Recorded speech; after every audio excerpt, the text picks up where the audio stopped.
Deuxième partie du premier compte-rendu que je vous fais de Rail Expo. Des sujets spécifiques suivront un peu plus tard dans la saison pour laisser la place lundi prochain à un autre compte-rendu d'exposition, celui de la fête du train au pays des grands noms à Meursault.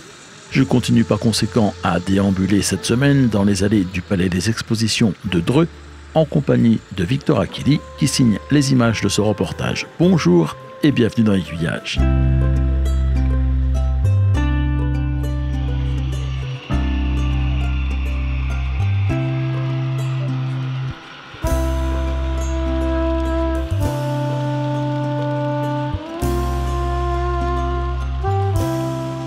On ne va pas s'arrêter sur un stand pour commencer, mais juste au milieu d'une allée où j'ai croisé Jean-Pierre Rosset de l'AMCF, l'association Modélisme et Culture Ferrovipat. Jean-Pierre, on fait régulièrement un petit point sur les avancées du club qui sont toujours aussi fulgurantes. Et on s'est dit, tant qu'à faire cette fois-ci, on va les faire sur le terrain plutôt que de faire ça à distance. Au bout d'un an et demi d'existence maintenant, on a un réseau, la menuiserie du réseau est déjà aboutie et on entame les derniers travaux de peinture ce week-end. Dernière couche sur les modules. Et donc on va démarrer la pose de la voie avant la fin de cette année. Puisque on a un peu anticipé comment c'était commandé tout le matériel qu'il fallait pour pouvoir le construire. Et puis donc l'événement un peu notable, c'est qu'on a le magazine, donc on est déjà au numéro 7, le temps passe vite.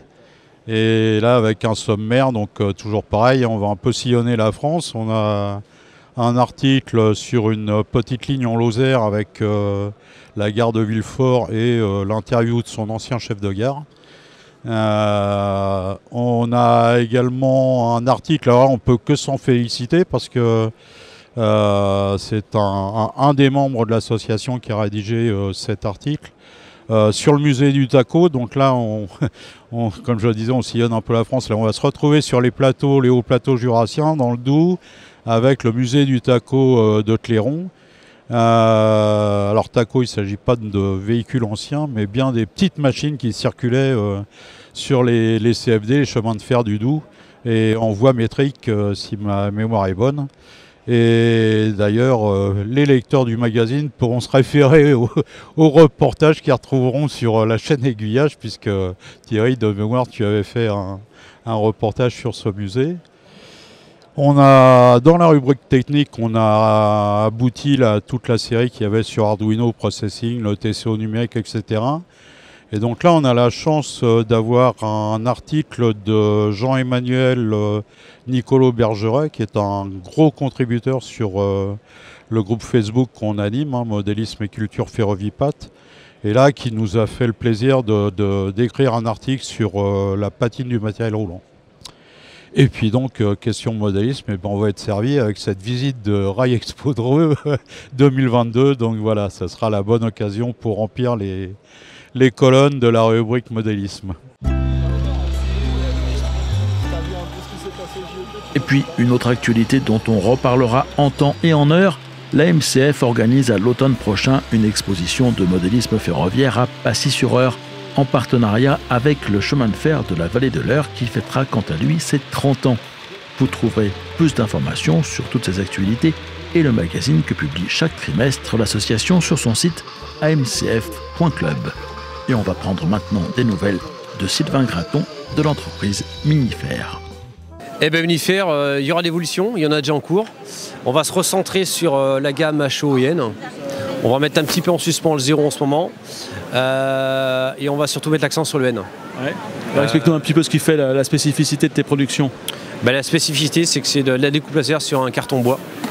Donc on appelle le carton bois parce que c'est un matériau assez rigide, enfin rigide comme le bois. Mais l'avantage du carton, c'est que ça se découpe facilement, ça se travaille facilement, ça se colle facilement, ça se peint facilement. Enfin, c'est très sympa en fait. Et après, en termes de gamme, donc vous avez toujours une gamme, je dirais HO et N. N est en plein développement. Et pour ce qui est des nouveautés à apparaître 2023, notamment surtout des pavillons HO, pavillon N. Il y aura aussi une vague, j'appelle ça une vague, je prévois, une vague de garage. De garage comme j'en ai déjà ici. Et notamment, je l'espère normalement, si la conjoncture le permet, je prévois 2 silos. 2 silos en HO avec éventuellement, je pense, déclinaison en N. Et il y aura aussi des surprises, parce que j'aime bien faire des petites surprises, donc je dévoile pas tout. Donc avec des bâtiments ferroviaires, on voit la belle gare de Saint-Gilles-Croix-de-Vie par exemple. Alors la gare de Saint-Gilles-Croix-de-Vie, c'est une première en HO, donc j'y tenais, de toute façon, minifère, pas minifère, je l'aurais fait. Pourquoi? Parce que je suis vendéen, Saint-Gilles c'est dans mon cœur, donc effectivement j'ai fait en HO, gros succès. Et normalement, j'espère, parce que ça m'a donné du fil à retordre quand même, j'espère la faire en N, en 2023. Ça va être encore un challenge parce que c'est pas simple, c'est compliqué. Mais on va y arriver, j'ai réussi en HO, je la ferai en N. Voilà. Qu'est-ce qui est compliqué justement quand tu dois travailler comme ça un bâtiment? Qu'est-ce qui est compliqué? Je dirais chaque maquette est un challenge. Il y a toujours quelque chose à un endroit, quand on conçoit la maquette, on dit mince, comment je fais à ce niveau-là? Et c'est bon, en général, c'est les charpentes. C'est souvent l'aspect charpente qui pose des difficultés. Je ne suis pas charpentier, je suis simple dessinateur, géographe de formation. C'est souvent là où on a le manque de connaissances en fait en architecture. Et après, il y a toujours des spécificités, par exemple sur la gare de Saint-Gilles, on a eu l'aspect toiture encore qui n'était pas simple à concevoir, mais l'insertion des blocs, des pierres en fait sur les côtés.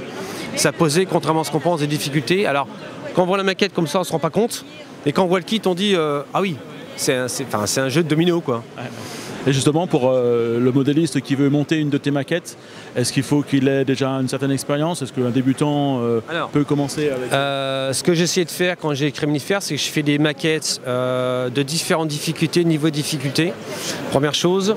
Et ensuite, j'ai vraiment mis l'accent sur une notice qui soit le plus simple, le plus compréhensible possible. Pour ça, j'ai fait quoi? J'ai pris en fait, comme je suis modéliste à la base, j'ai fait différents kits français, américains, allemands. J'ai pris différentes notices, j'ai regardé qu'est-ce qui me plaît, qu'est-ce qui me plaît pas. Avec tout ça, je me suis conçu ma notice. En gros, c'est quasiment que des photos, avec un discours très bref. Et Minifère va avoir 6 ans au mois de février. J'ai 0 retour en SAV pratiquement. Donc, je touche du bois, de la peau de singe. Voilà, je savais que... Alors la notice me prend énormément de temps, beaucoup de temps. Mais je préfère aller moins vite, mais au moins faire quelque chose après, la personne est tranquille quoi. Parce que je suis aussi modéliste. J'ai eu des fois des difficultés avec savoir monter des kits. Donc avec ça, je voulais faire quelque chose qui, même moi, je l'aurais. Je dirais pas de stress, on va y arriver. Et puis de toute façon, Minifère est disponible. Vous m'envoyez un email, je l'ai dans la poche avec le téléphone. Je relève tous les jours mon mail, il n'y a pas de souci. Je réponds, il n'y a pas de souci. Ok, écoute, merci beaucoup. La suite pour toi en termes d'exposition, qu'est-ce que c'est? La suite, c'est Meursault, Saint-Mandé. Et après, c'est Romilly-sur-Seine au printemps. Super, on aura l'occasion de se revoir, alors merci beaucoup. Merci, à bientôt. Puis on va revenir vers un réseau à l'échelle HO avec le club de Chartres. Bonjour Paul. Bonjour. Alors c'est toi qui es le concepteur de ce réseau? Oui, en partie. J'ai fait 3 modules sur les 4 qui sont présentés aujourd'hui. C'est déjà pas mal, alors tu peux nous expliquer un petit peu, nous situer où est-ce qu'on se trouve? Alors là, on se trouve à Berchères-les-Pierres. C'est une gare qui était sur l'ancien réseau de l'État, sur la ligne entre Chartres et Orléans. Voilà, elle a été mise en service en 1870 et aujourd'hui elle accueille toujours un trafic, on va dire, voyageurs et un petit peu marchandises, mais bien moins qu'à l'époque de sa création. Bon, ça me fait penser qu'on n'est pas forcément si loin que ça de Dreux, hein? Ah non, là on doit être à quoi, 1 heure, un petit peu plus de Dreux à peine. Qu'est-ce qui t'a donné envie de t'intéresser à cette ligne en particulier? Alors moi je suis né à Berchères, j'ai grandi à Berchères, j'ai passé mon enfance là-bas, j'ai fait pas mal de bêtises auprès de la gare. Je suis passionné de train depuis que je suis tout petit. Donc, la prescription? Ouais, voilà, on va dire ça. Et voilà, ça m'est venu assez naturellement. Je cherchais un projet à faire. Alors aujourd'hui, il n'y a plus qu'une seule ligne à voie unique qui passe. Il n'y a pas autant d'aiguillage et de trafic qu'on peut voir aujourd'hui sur le réseau. Mais en faisant des recherches, je me suis rendu compte qu'elle était bien plus étoffée que ce qu'elle ne l'est aujourd'hui. C'est ça qui m'a donné envie de lui donner une seconde vie, on va dire, et de la reproduire. Alors justement, qu'est-ce qu'on voit dans cette gare à l'époque où tu la représentes? Alors à l'époque où je la représente, déjà c'est autour des années 40-50, on va dire. Et donc elle est sur une ligne à voie unique qui se trouve entre Chartres et Orléans. Et comme beaucoup de gares sur cette ligne-là, il y avait donc la ligne à voie unique, une voie d'évitement qu'on peut voir qui est au premier plan de notre côté. Une voie, disons, de service, si on peut dire, qui desservait une halle marchandise et une petite estacade pour décharger un petit peu de marchandises. Et en arrière-plan, on a un silo typique de la région de Beauce. Et qu'est-ce qu'on y voit circuler ? Bon, il y a un petit peu de tout, beaucoup de trains céréaliers, un petit peu de marchandises, un petit peu de voyageurs. C'était un trafic mixte, on va dire.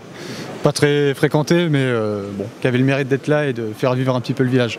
Toi, qu'est-ce que tu aimes dans le modélisme ferroviaire ? Est-ce que c'est de faire du décor ? Est-ce que c'est plutôt de faire circuler les trains ? Alors, moi, j'aime bien un peu tout. Je suis dans mon métier dans l'électricité, donc j'aime bien faire de l'élec, bien sûr. Mais j'aime beaucoup aussi faire du décor. C'est la première vraie maquette que je fais. J'avais beaucoup de mal à me lancer dans le décor. Mais bon, j'ai fini par me lancer et puis ça s'est pas trop mal passé. Avec un petit peu l'assistance peut-être des gens du club ? Oui, pas mal avec le club, pas mal de techniques, pas mal de bons conseils sur la patine, sur les techniques de réalisation des arbres, tout ça. C'était toujours utile de les avoir à côté pour avoir les bonnes astuces et les combines, quoi. Bon, bah justement, on va aller voir son président, Gérard, qui est pas très loin. Alors, quelles sont les nouvelles à Chartres ? Alors les nouvelles à Chartres, eh bien, en dehors du fait qu'on participe aujourd'hui, on vient jusqu'à Dreux, ce qui est quand même loin. Moi je suis assez content parce qu'on a des jeunes, il y en a déjà 2 là, il y en a un qui arrive tout à l'heure, 16 ans, et c'est bien parce qu'on n'avait quand même pas beaucoup de jeunes jusqu'à maintenant, et c'est une bonne nouvelle. Et puis du coup, alors on a un petit problème, c'est qu'on a un peu trop de réseaux à l'heure actuelle. On a ceux qui sont anciens qu'on ne bouge plus, il y a ceux qui sont anciens mais qu'on va bouger, et puis il y a les nouveaux, donc il y en a un qui est donc à Paul, et puis on est en train de constituer celui de 2023, puisqu'il s'appelait 2020 au départ, et puis avec le Covid, le machin, il s'appelle 2023, et celui-là on envisage de le présenter à la fin de l'année prochaine. Et entre-temps on a quelques expositions intéressantes, dont celle de Passy-sur-Eure, où on présentera quelque chose d'important, puisqu'on aura 2 réseaux, dont celui-là, enfin une partie de celui-là, et puis un très grand réseau qu'on a en partie déjà présenté, mais qui a une configuration nouvelle, avec en particulier des manœuvres pendant les sessions, ce qui ne se fait pas beaucoup finalement.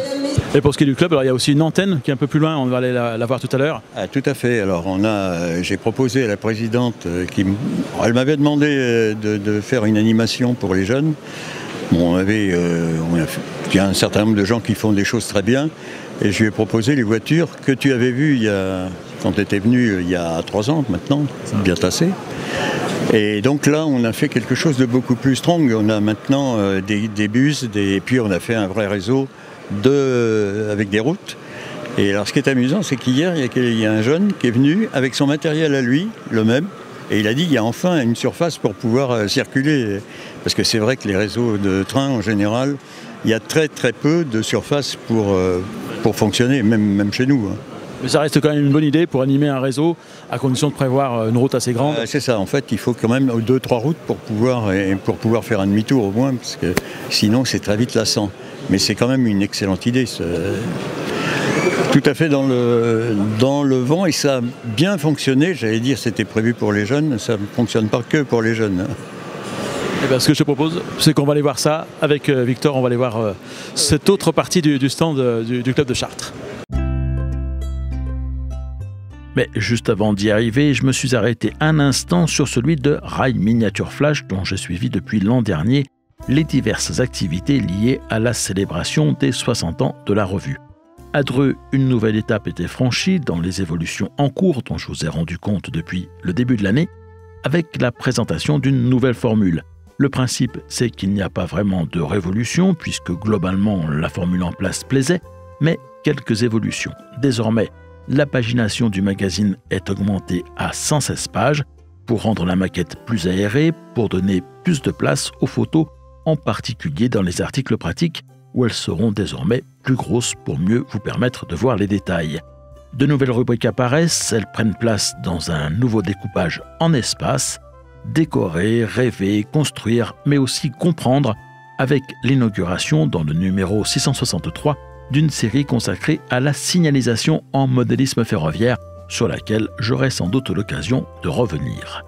Si vous souhaitez en savoir plus, je vous invite à visiter le nouveau site de Rail Miniature Flash ou à venir rencontrer les membres de l'équipe sur une prochaine exposition, celle de Meursault par exemple. Mais sans plus attendre, je vais rejoindre à Dreux Gérard qui a juste eu le temps de transplaner vers le second stand tenu par le club de Chartres à Rail Expo. En fait, on a 2 stands cette année, ce qui est assez remarquable. Je ne sais pas si l'année prochaine on en aura 3, mais donc c'était une originalité demandée par la présidente de TDS. Et donc je lui ai proposé ça parce qu'on l'avait un peu expérimenté et on a acquis les uns ou les autres plusieurs modèles supplémentaires, dont des bus. Et puis on a eu l'idée de faire un peu ce circuit destiné en particulier aux jeunes. Alors c'est pas un circuit qui est fait pour apprendre le code de la route, parce que on peut remarquer que c'est pas très respectueux des lignes blanches que j'ai eu pourtant un mal fou à faire.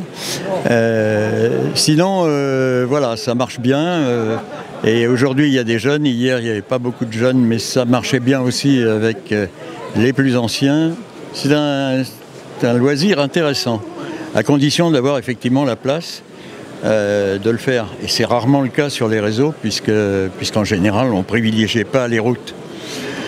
Et on rappelle que l'intérêt de ces petits véhicules, c'est qu'ils sont au 87e. Voilà, ils sont d'abord au 87e, donc tout à fait à l'échelle, et radio commandée, c'est vraiment très, très étonnant. Hein, Là, le principe qui a été mis à l'œuvre, c'est un peu le contraire de d'habitude, c'est-à-dire que c'est quand même priorité à la route, et le train, il est là vraiment que pour... Tout à fait.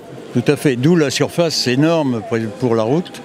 Et par contre, on a quand même mis une ligne de chemin de fer, ne fût-ce que pour montrer qu'on s'occupait d'abord du train, et aussi pour agrémenter un peu, pour ne pas faciliter le travail des conducteurs. Cela dit, des fois, ils s'en occupent pas du tout. Ils roulent sur les voies, c'est pas très facile. Tu peux nous rappeler la marque et où est-ce qu'on peut se procurer ce genre de... Alors la marque, c'est Carson, c'est en fait une sous-marque de Marklin. Et on peut commencer à s'en procurer en France. Jusque-là, il n'y en avait pas beaucoup. On peut s'en procurer à des prix un peu divers. On peut s'en procurer aussi sur Amazon. On peut en trouver un peu partout. Mais on commence à en trouver en France, ce qui n'était pas le cas avant. Et donc on trouve des autocars. Je trouve que c'est plus intéressant à la limite que les voitures. Parce que c'est plus en rapport avec ce qu'on fait d'habitude. Toujours le transport en commun. Alors on va se rapprocher maintenant d'un réseau dont la forme m'a bien intrigué. Elle est octogonale et le réseau s'appelle l'Octogone. Et voilà son auteur. Bonjour Christian. Bonjour l'Aiguille. Alors quelle idée de faire un réseau octogonal? Déjà, c'est d'être atypique, de ne pas faire un réseau circulaire comme font les Anglais. Avoir au moins 8 modules, c'est-à-dire 8 décors différents, totalement différents, et une continuité permanente du réseau. Donc aussi bien avoir une gare Octoville, avoir un technocentre, avoir une coopérative agricole, faire une usine. Donc voilà, avoir quelque chose qui rappelle au moins les trains. Donc le principe, c'est que le public tourne autour. Bon, là, ils m'ont mis un pilier qui gêne, mais quand je suis à Mantes-la-Jolie ou à Beauvais, quand j'allais à Beauvais, les gens tournaient autour, et c'est l'originalité, comme ça. Et puis les enfants, c'est pareil, ils aiment bien tourner autour, de suivre le train. Donc voilà l'originalité. Donc 8 faces, 8 thèmes. Voilà, 8 faces, 8 thèmes, dont la gare centrale qui est Octoville, avec le village derrière, un centre de maintenance, une coopérative agricole, et puis bon, après il y a tous les thèmes un peu du paysage différents. Et vous allez faire en sorte que ça puisse quand même représenter une sorte de continuité quand même, il n'y a pas de rupture. Voilà, il n'y a aucune rupture, c'est une continuité totale. Alors les Anglais aiment bien ce type de réseau, mais circulaire. Donc je ne voulais pas faire du circulaire, je voulais faire autre chose qui soit original. Donc voilà, je suis original. C'est le moins que l'on puisse dire. Beaucoup de choses à vous montrer encore, des rencontres avec d'autres artisans, des réseaux, mais l'actualité des expositions se bousculant un peu en ce moment, je reviendrai sur Rail Expo un peu plus tard. Je vous donne rendez-vous la semaine prochaine à Meursault pour un compte-rendu de l'exposition qui devrait être tourné dans les mêmes conditions puisque la formule a l'air de vous plaire. Je vous rappelle au passage que si vous souhaitez soutenir Aiguillage et me permettre de poursuivre la réalisation de ce genre de reportage, vous pouvez passer en première classe. Toutes les informations se trouvent sur le site d'Aiguillage à la rubrique Soutenir ou faire quelques emplettes pour Noël ou les fêtes de fin d'année dans l'Aiguille au Shop. Vous y trouverez des calendriers avec les dates des expositions et des principales manifestations ferroviaires prévues en 2023, mais aussi des mugs, des étiquettes pour les valises, des stylos, des tapis de souris et bien sûr toujours mon guide du tourisme et des loisirs ferroviaires que je me ferai un plaisir de vous adresser avec une dédicace à votre nom si vous le souhaitez. Ça se trouve toujours sur le site d'Aiguillage, mais cette fois-ci à la rubrique Aiguille au champ.